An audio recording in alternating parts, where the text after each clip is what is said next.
सत्यदेवाय धीमहि तन्नः सर्वः प्रचोदयात्।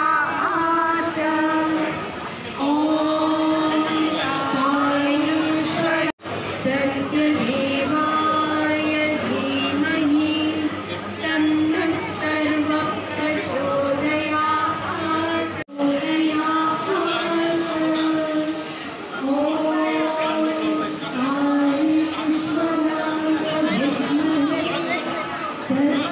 শ্ৰী সত্যসাই প্ৰেম প্ৰবাহিনী ৰথখন আহি পেলাই শিৱসাগৰত অৱতীৰ্ণ হৈছে।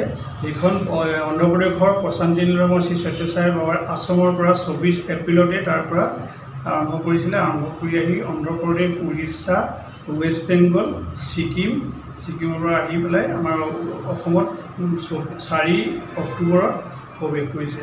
তাৰপৰা ছাগলীয়াগেটত প্ৰৱেশ কৰি ধুবুৰী হৈ আহি আমাৰ ৰঙিয়া তাৰপৰা তেজপুৰ হৈ পেলাই অৰুণাচলত নাহৰলগুণত প্ৰৱেশ কৰিলে। তাতো 2 দিন থাকি পেলাই নাহৰলগুণৰ পৰা আহি পেলাই আমাৰ পুনৰ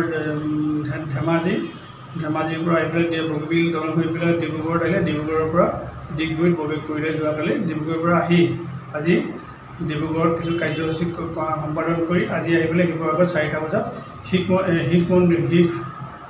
গুৰুদ্বাৰত আমাক আহি ইয়াত উপস্থিত হৈছে।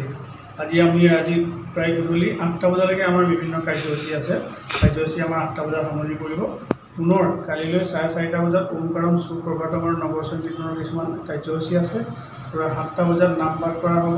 প্ৰস্তুতৰ নাম পাঠ কৰি পেলাই 8টা বজাত বাবাক পুৱাৰ জলপান প্ৰদান কৰি আমি 8টা বজাত শিৱসাগৰ বৰপুখুৰীৰ পৰা সাধুনাথ সত্যসাই সাধুনাথ দিনলৈ আমি যাত্ৰা কৰিম। তাতো প্ৰায় 3.5 ঘণ্টা সময় থাকি বিভিন্ন ভক্তসকলে বাবাৰ আশীষ গ্ৰহণ কৰিব।